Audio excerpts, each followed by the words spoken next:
Hello and welcome to this episode of Demystified as we explore home cooking in a modern world.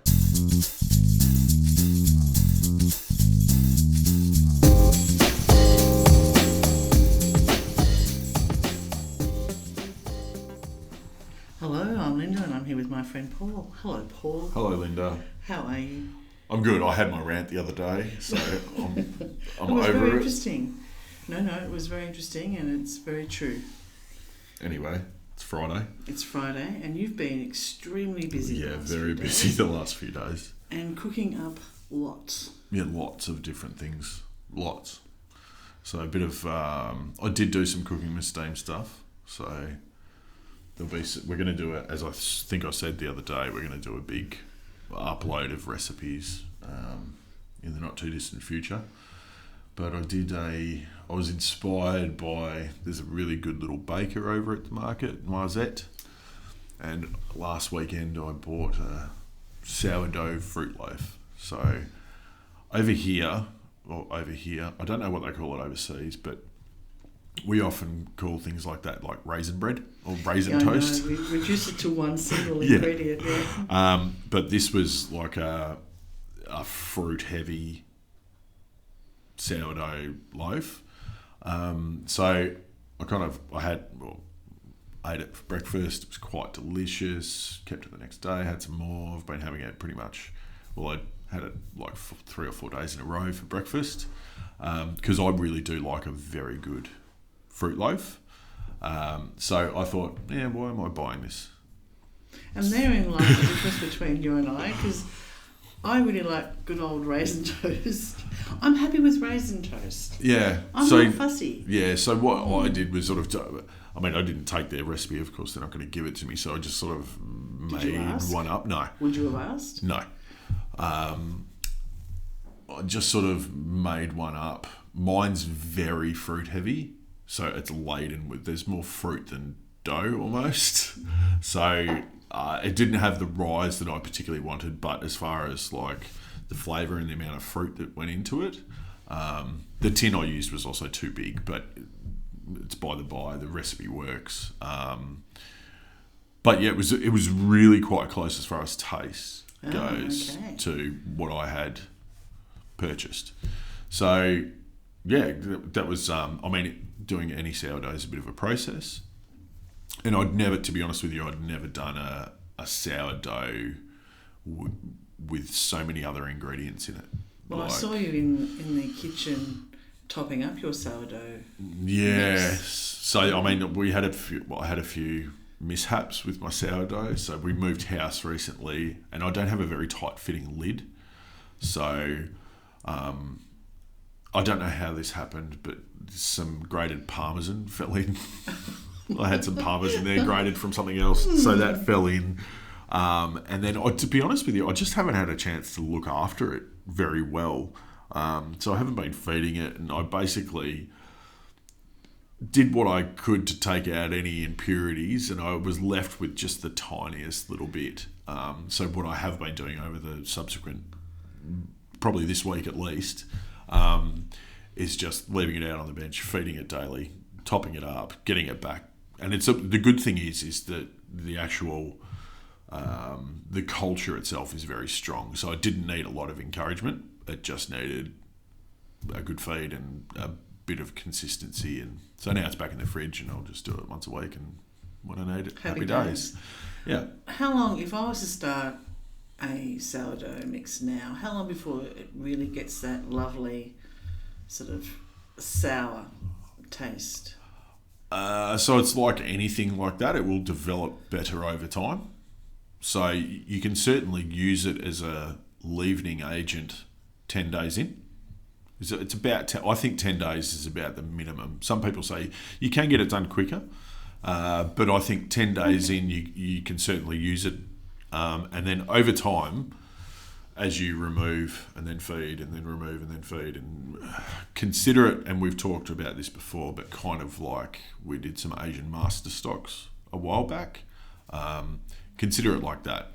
Like over time, as you cook more in the master stock, it develops far, far richer flavour, and you end up actually having to pare that back over time because it just gets too rich. So with your sourdough, because generally you need to replace what you remove, so whatever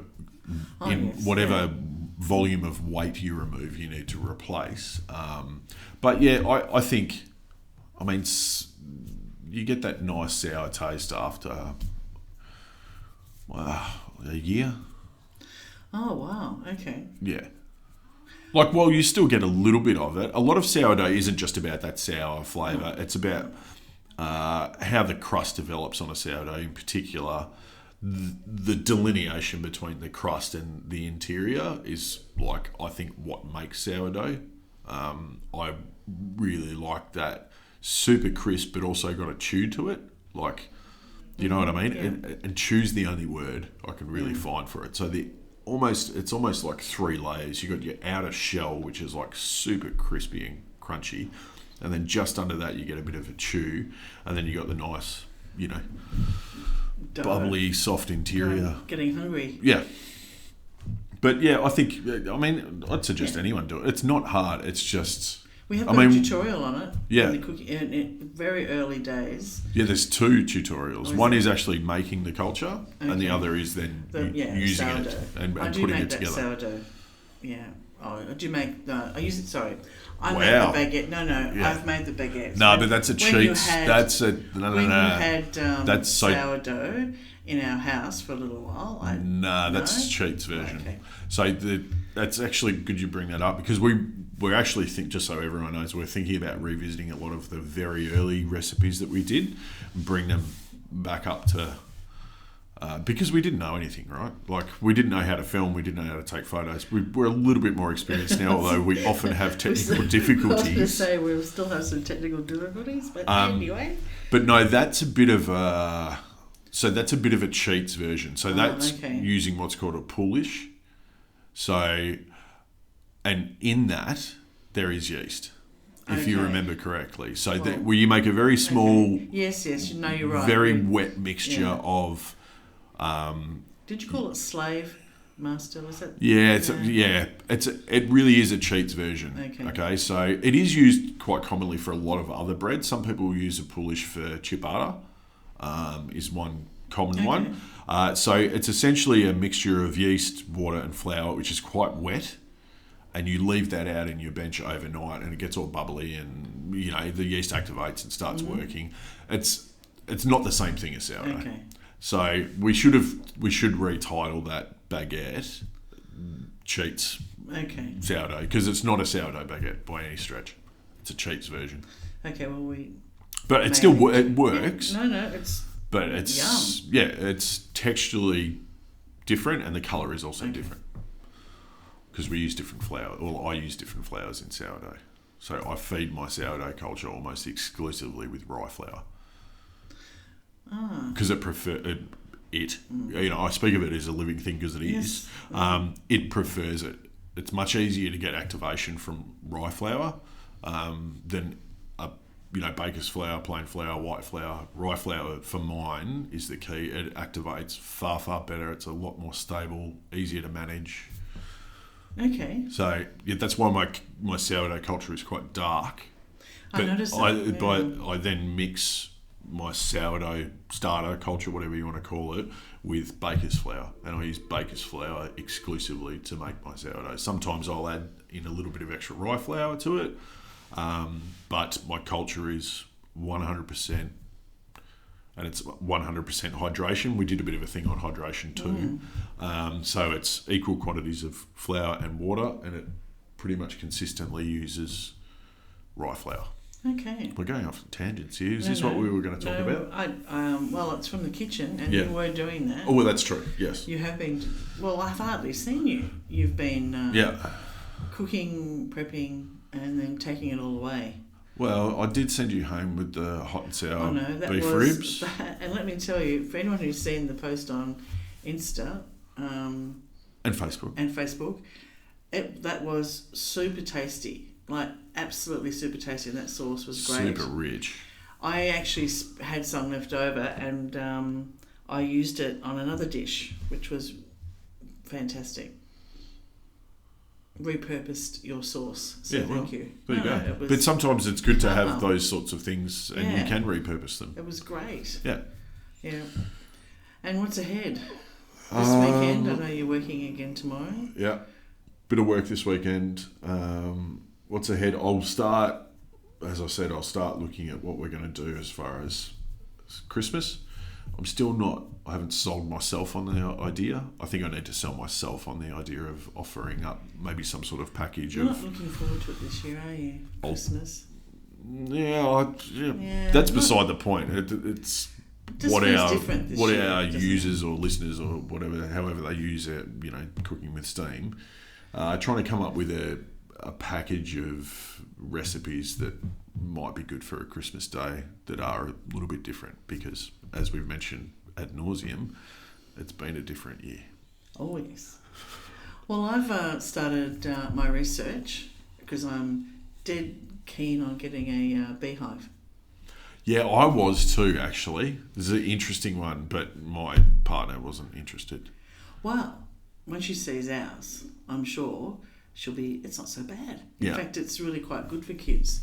Yes, no, I know. I know. I'd love to have a Bee Hive. Since I've been looking at beehives and researching it, and Dougie and I are converting our front yard into a pollinator home, just in case where we wanted to put it in the back doesn't suit, because it's all about sunlight ratios, that since I've started doing this, everywhere I turn, there's another truck delivering honey somewhere.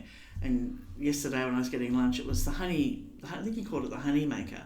And I thought, oh, that's, it's just now everywhere. But it's funny when you have something in your head and you suddenly see it everywhere. But yeah, I'm looking at that. So this weekend we're starting to pull our garden apart to replant. Okay. And maybe we'll have some Cooking with Steam branded honey. Maybe. Well, it does produce a little tiny hive apparently. Yeah. Yeah, it's quite So you're going to be is it an apiarist?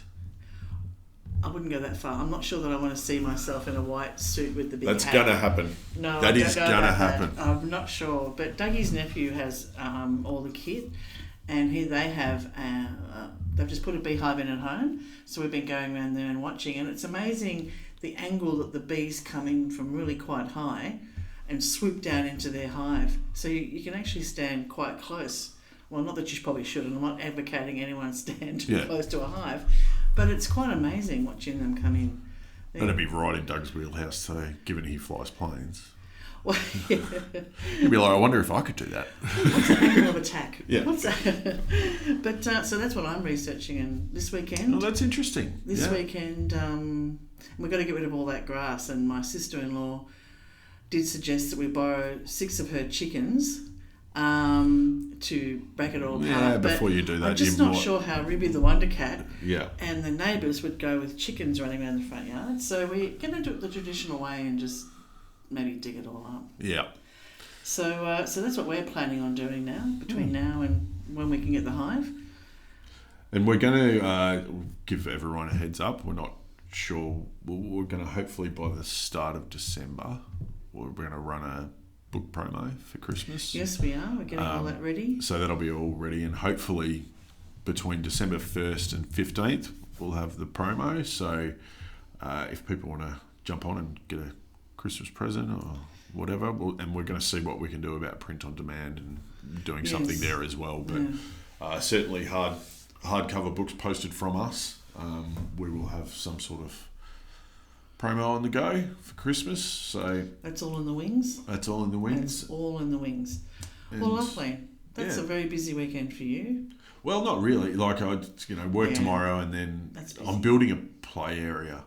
So for my little fella, so I need to source and unload from my front yard to my backyard about 4.5 cubic metres of tan bark.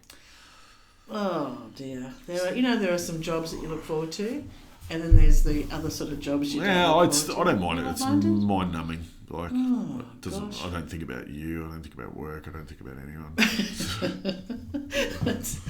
As much as I love hanging out with you, Linda. That's what I call work sometimes. But that'll look nice. I think he will love it. Yeah, and a greenhouse. So And a greenhouse. the greenhouse is coming. So hopefully within the not too distant future, a lot of the vegetables certainly that you will see on Cooking with Steam will come direct from my house. As much as I want to support the farmers and the market and all the rest of it, which we talked about the other day. Some of these things. We're ready to start looking at our garlic, but yeah.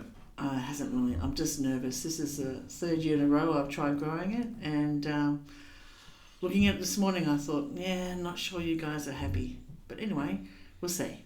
Well, you could. What you could always do is take some photos, which you promise consistently to do, and you never do. I know. I've got the photos. I'm just not sure that I want to share them with you. Well, you don't know how to.